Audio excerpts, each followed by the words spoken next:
Hello बच्चों, कैसे हैं सब लोग? बढ़िया। चलिए तो शुरू करते हैं अपना का अलजेब्रा का लेक्चर नंबर 3।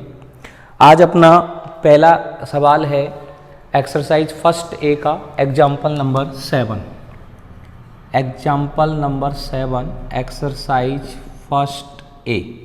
बच्चों ये जो एग्जाम्पल है ये एग्जाम्पल 2014 में कोटा यूनिवर्सिटी के अंदर पूछा गया है।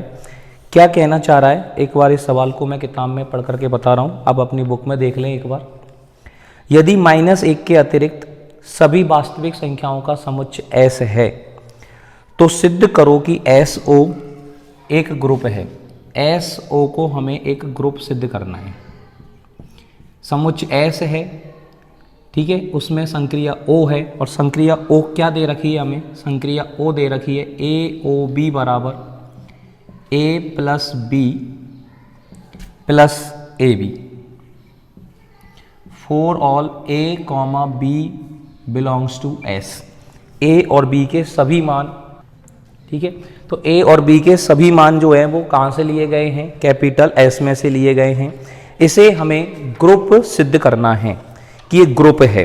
अब ग्रुप सिद्ध करने के लिए हमें क्या क्या बातें सिद्ध करनी होती हैं? ग्रुप सिद्ध करने के लिए हमें सबसे पहले सिद्ध करना होता है समृद्ध, क्लोज, फिर हमें सिद्ध करना होता है साचर, एसोसिएटिव, फिर हमें सिद्ध करना होता है तत्समक, आइडेंटिटी, और फिर हमें सिद्ध करना होता है इनवर्स।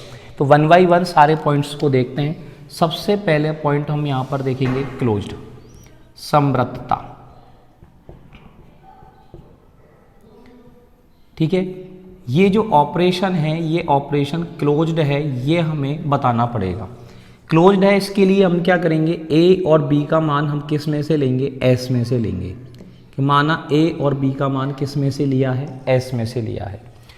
S में से लिया है, इसका मतलब A का मान क्या किसके बराबर नहीं है? -1 के बराबर नहीं है, और B का जो मान है ये भी -1 के बराबर नहीं है, ठीक है। अब हमें ये बताना है कि और A और B रियल नंबर है। अब ये जो मान है AOB का जो मान है ये भी किस में से आएगा? S में से आएगा, ये हमें बताना पड़ेगा। अब क्यों बताना पड़ेगा कि ये मान इसमें से क्यों है?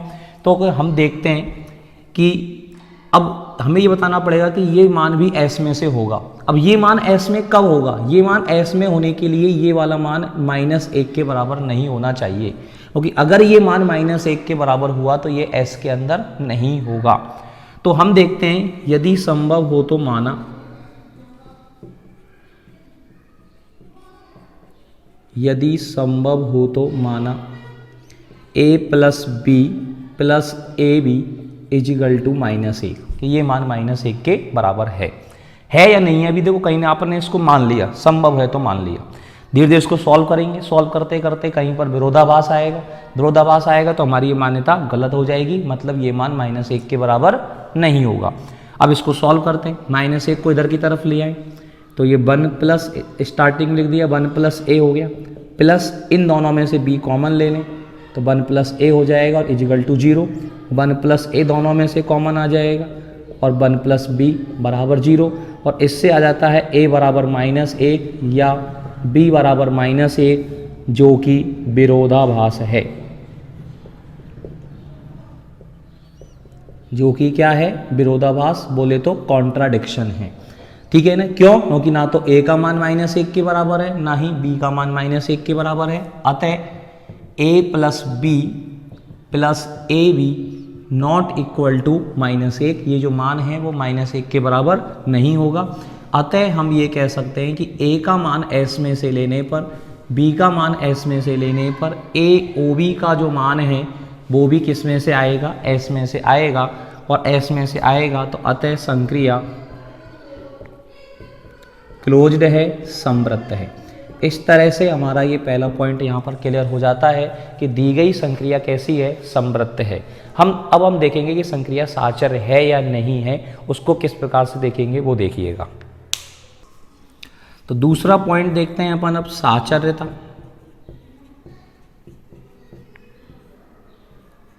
बोले तो एसोसिएटिव।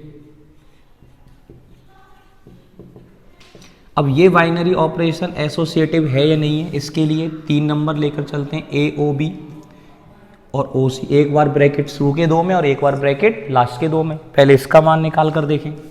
इसका मान निकालेंगे तो AOB का मान कितना लिख देंगे हम, A plus B plus AB लिख देंगे और O कितना हो जाएगा C।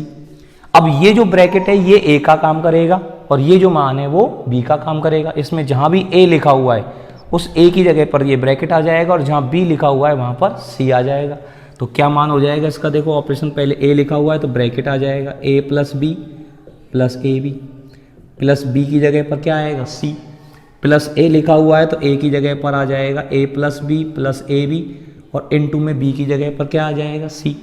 अब इसको मल्टीप्लाई करके लिखो A plus B plus AB plus C plus A plus B plus, इसको C से गुणा करना पड़ेगा तो AC प्लस BC और प्लस ABC। सिस्टमेटिक लिख दो A plus B plus C plus AB plus BC plus AC plus ABC। ये मान हमारे पास A शुरू के दो में ब्रैकेट लगाने पर आया। अब देखते हैं अगर इस ब्रैकेट को लास्ट के दो में लगाएं तो इसकी वैल्यू क्या आएगी। इसको अपन समीकरण नंबर 1 डाल देते हैं और फिर साचरता की जांच करते हैं, देखिएगा। ठीक है बच्चों, तो इसको हमने समीकरण नंबर 1 दे दिया, शुरू के दो में ब्रैकेट लगा करके हमने इसको सॉल्व किया था। अब ब्रैकेट को अपन चेंज कर देते हैं, लास्ट के दो में लगा करके इसको सॉल्व करते हैं।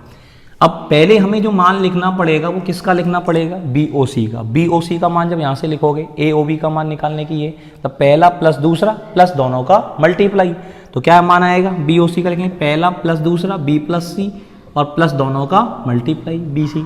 अब ये पहला ये दूसरा, तो क्या सिस्टम है, पहला प्लस दूसरा, दूसरा ये हो गया और प्लस दोनों का मल्टीप्लाई, तो A into B plus C plus BC।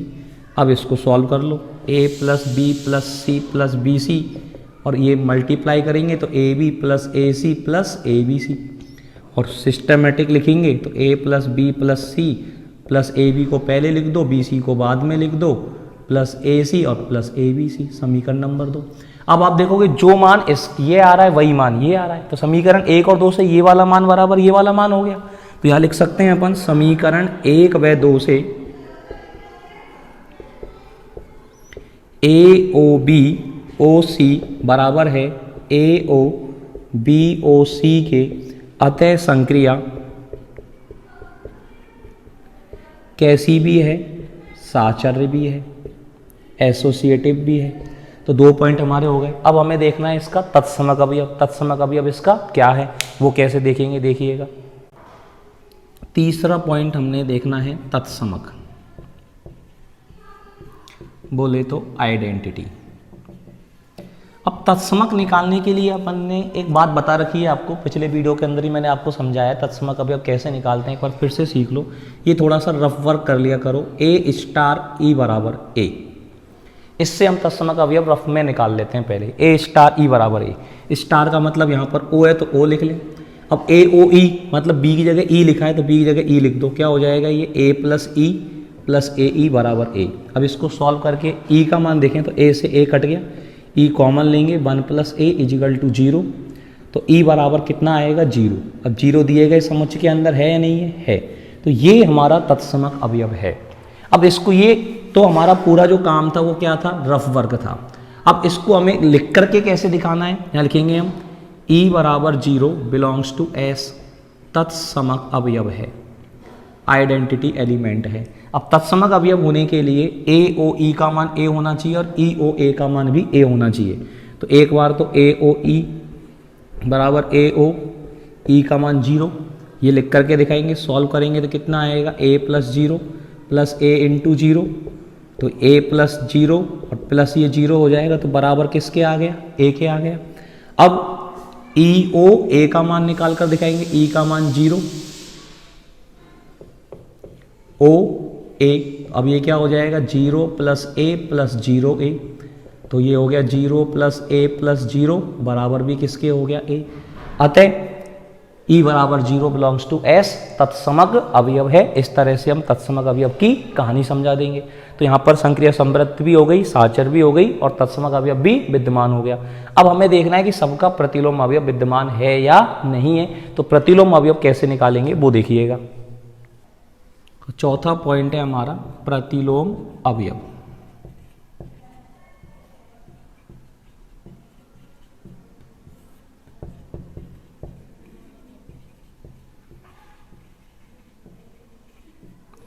Inverse element.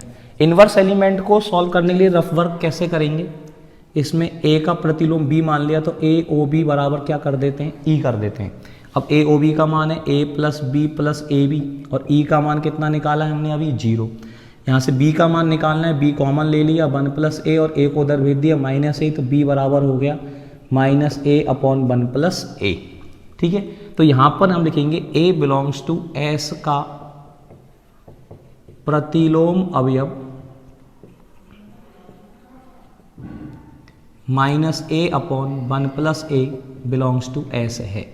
अब ये इसका प्रतिलोम है, ये कैसे दिखाओगे, इन दोनों की संक्रिया कराने पर तत्समक अवयव आ जाना चाहिए। तो दोनों की संक्रिया करके दिखाएंगे, ए O minus A upon 1 plus ए। कैसे करोगे, ए plus minus A upon 1 plus ए और plus A into minus A upon 1 plus ए, मान लगा दिया अपन ने। अब इसको जब सॉल्व करोगे तो यहाँ पर एलसीएम पूरे के अंदर कितना आ जाएगा, 1 प्लस ए आ जाएगा, और पूरे के अंदर एलसीएम जब 1 प्लस ए आ जाएगा, ठीक है ना, तो यहाँ पर कितना बचेगा, ए प्लस ए स्क्वायर माइनस कितना आएगा ए, और यहाँ माइनस कितना आ जाएगा ए स्क्वायर, तो बराबर किसके आ गया, 0 के। और इसी प्रकार हम लिख देंगे कि इसी प्रकार माइनस ए अपॉन 1 प्लस ए, ओ ए का मान भी किसके बराबर आ जाएगा, 0 के बराबर आ जाएगा। अतः ए बिलोंग्स टू एस का प्रतिलोम अवयव minus A belongs to 1 plus A belongs to S है। तो यहाँ पर हमने देखा सारे पॉइंटों से संक्रिया समृद्ध भी है, साचर भी है, संक्रिया का तत्समक अवयव भी यहाँ पर विद्यमान है, और सबका प्रतिलोम अवयव भी यहाँ पर विद्यमान है। तो नीचे हम लिख देंगे कि अतः उपर्युक्त विवेचनों से स्पष्ट है कि दी गई संक्रिया एक दिया गया समुच्चय दी गई संक्रिया के लिए एक ग्रुप है, एस कॉमा ओ एक ग्रुप है। इस तरह से इस सवाल को हमें करना था बच्चों। ठीक है, तो इसको अच्छे से आप नोट कर लें, अच्छे से लिख लें, तैयार कर लें, किस तरह से आपको एग्जाम में लिख करके आना है, लिखने की प्रैक्टिस अच्छे से कर लें। आगे की बातें हम अगले वीडियो के अंदर करते हैं। जब तक के लिए ऑल द बेस्ट। और बच्चों, इस वीडियो को सभी बच्चों में शेयर कर दीजिए, लाइक कर दीजिए, कमेंट कर दीजिए, शेयर कर दीजिए। और अगर हमारा चैनल सब्सक्राइब नहीं किया है तो प्रिय बच्चों, सबसे पहले हमारे चैनल को सब्सक्राइब कर लीजिए और बेल आइकन दबा दीजिए, ताकि आने वाले वीडियो आपको तुरंत मिलते रहें। Thank you.